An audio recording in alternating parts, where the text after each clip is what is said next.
Operation Toofan ದಾಳಿ 14 gram MDMA ಜೊತೆ college ವಿದ್ಯಾರ್ಥಿನಿ ಸೇರಿದಂತೆ 4 ಬಂಧನ.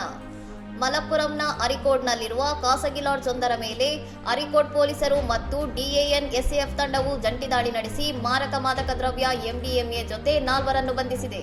ಕಾರ್ಯಾಚರಣೆಯ ವೇಳೆ 14.120 ಗ್ರಾಂ ಎಂಡಿಎಂಎ ವಶಪಡಿಸಿಕೊಳ್ಳಲಾಗಿದ್ದು, ಬಂಧಿತರನ್ನು ಮೊಹಮ್ಮದ್ ದಿಲ್ಶಾದ್, ಶಹಲ್, ನಮಸ್, ಸಜ್ಮೀರ್ ಹಾಗೂ ಫಿದಾ ಫಾತಿಮಾ ಎಂದು ಗುರುತಿಸಲಾಗಿದೆ. ಮಂಜೇರಿ ಮತ್ತು ಅರಿಕೋಡ್ ಸೇರಿದಂತೆ ಸುತ್ತಮುತ್ತಲಿನ ಪ್ರದೇಶಗಳಲ್ಲಿ ವಿದ್ಯಾರ್ಥಿಗಳಿಗೆ ಮಾದಕ ದ್ರವ್ಯ ಪೂರೈಸುತ್ತಿದ್ದ ಜಾಲದ ಪ್ರಮುಖ ಕೊಂಡಿಗಳಾಗಿ ಇವರು ಕಾರ್ಯನಿರ್ವಹಿಸುತ್ತಿದ್ದರು ಎಂದು ಪೊಲೀಸ್ ತನಿಖೆಯಿಂದ ತಿಳಿದುಬಂದಿದೆ. ಬಂಧಿತರಲ್ಲಿ ಇಬ್ಬರು ಈ ಹಿಂದೆಯೂ ಮಾದಕ ದ್ರವ್ಯ ಪ್ರಕರಣಗಳಲ್ಲಿ ಭಾಗಿಯಾಗಿ ಜಾಮೀನಿನ ಮೇಲೆ ಹೊರಬಂದಿದ್ದವರು ಎಂಬುದು ಬೆಳಕಿಗೆ ಬಂದಿದೆ. ಮಲಪ್ಪುರಂ ಜಿಲ್ಲಾ ಪೊಲೀಸ್ ವರಿಷ್ಠಾಧಿಕಾರಿಗೆ ದೊರೆತ ಖಚಿತ ಸುಳಿವನ್ನು ಆಧರಿಸಿ ಈ ದಾಳಿ ನಡೆಸಲಾಗಿದ್ದು, ಮಾದಕ ದ್ರವ್ಯ ಮುಕ್ತ ಸಮಾಜ ನಿರ್ಮಾಣಕ್ಕೆ ಇಂತಹ ಕಟ್ಟುನಿಟ್ಟಿನ ತಪಾಸಣೆಗಳು ಮುಂದಿನ ದಿನಗಳಲ್ಲಿಯೂ ಮುಂದುವರಿಯಲಿವೆ ಎಂದು ಅಧಿಕಾರಿಗಳು ತಿಳಿಸಿದ್ದಾರೆ.